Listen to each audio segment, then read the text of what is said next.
कर्नाटक सरकार अलमट्टी धरणाची उंची वाढवण्याच्या पूर्ण प्रयत्नात आहे। त्याने धरणाचं बांधकाम करतानाच 524.3 मीटरनं आपल्या धरणाची उंची केलेलीच आहे।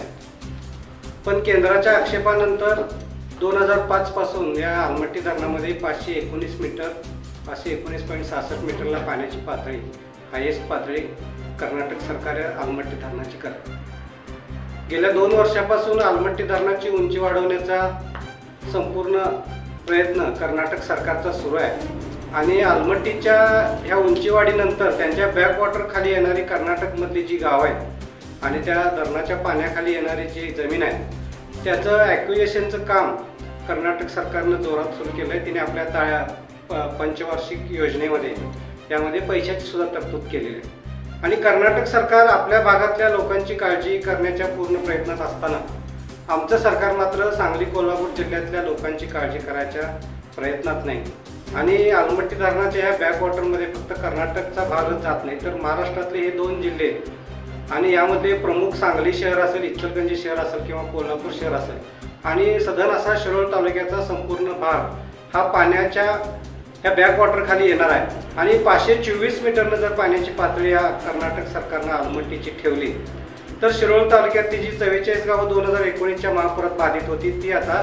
सगळी 52च्या 52 गावं ही महापुरानं बाधित होणार आहेत आणि इथली जमीन दरवर्षी ही जी पिकाऊ आहे ती नापीक होण्याचा धोका आहे। आणि जर या अलमट्टी धरणानं ह्या 519 मीटरऐवजी 524 मीटर पाण्याची पातळी ठेवायला सुरू केली तर पावसाळ्याच्या काळामध्ये कायद्यानं जे 517 मीटर 519 मीटर उंची असताना पावसाळ्याच्या काळामध्ये 517 मीटरपेक्षा जास्त पाण्याची पातळी करता येत नाही। तीच जर 524 मीटर पाण्याची जर त्यांना उंची वाढीला परवानगी मिळाली तर ते 519 मीटर पावसाळ्याच्या काळामध्ये पाण्याची पातळी ठेवू शकतात आणि पावसाळ्याच्या काळात जर 519 मीटर जर उंची या अलमट्टी धरणात ठेवली तर शिरोळ तालुक्यामध्ये दरवर्षी पूर येणार आहे हे अगदी उघड सत्य आहे। 2005 पासून या धरणात पाणीसाठा करायला सुरू केल्यापासूनच शिरोळ तालुक्यामध्ये महापूर येतोय। हे काय योगायोगाचा भाग नाही तर हा बॅकवॉटरचा भाग आहे आणि आमच्या सरकारनं ज्या समित्या निवडलेल्या आहेत वडनेरेसारख्या समितीनंतर कर्नाटक सरकारला या बाबतीत क्लीन चिट दिल्यामुळं कर्नाटक सरकार आता महाराष्ट्र सरकारला विचारायच्याच भूमिकेत नाही। मधल्या काळामध्ये 2 वर्षापूर्वी रुर्की या संस्थेला या बॅकवॉटरचा अभ्यास करण्यासाठी आपल्या सरकारनं नेमणूक केलेली आहे। त्यांना 6 महिन्यामध्ये अहवाल आपला द्यायचा होता पण 2 वर्ष झालं अजून त्या संस्थेनं अहवाल दिला नसल्यामुळं आपल्या राज्य सरकारला सुद्धा तांत्रिकदृष्ट्या कर्नाटकच्या सरकारच्या या अलमट्टी उंचीच्या विरोधात कुठल्याही न्यायालयात जाता येत नाही ही आपली सगळी वस्तुस्थिती आपल्या सगळ्यांनी लक्षात घ्यायला पाहिजे आणि हे सगळं त्रांगडत असं हे आपल्या सगळ्या मुळावर आलेलं आहे शिरोळ तालुक्याच्या। म्हणून आम्ही आणि कृष्णा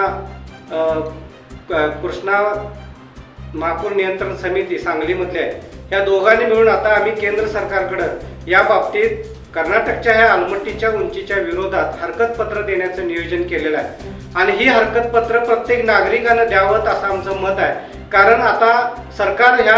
अलमट्टीच्या उंचीला महाराष्ट्र सरकार विरोध करायला तयार नाही असं सगळं चित्र आहे आणि जर नागरिकांनी पण याला जर विरोध केला नाही किंवा हरकत घेतली नाही तर केंद्र सरकार येत्या महिन्याभरामध्ये जी बैठक होणार आहे या महिना अखेरला केंद्रीय जलशक्ती मंत्र्यांच्या समोर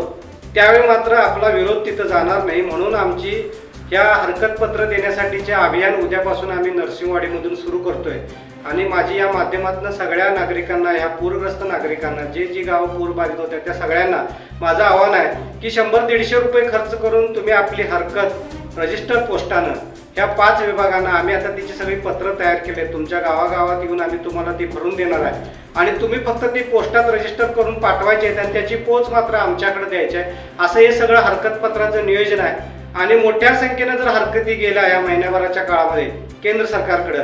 तर याच्यामध्ये कुठंतरी आपला विचार होईल आणि अलमट्टीच्या उंचीला नागरिकांचा विरोध आहे म्हणून केंद्र सरकार त्याला परवानगी देणार नाही आणि असं झालं तरच भविष्यकाळ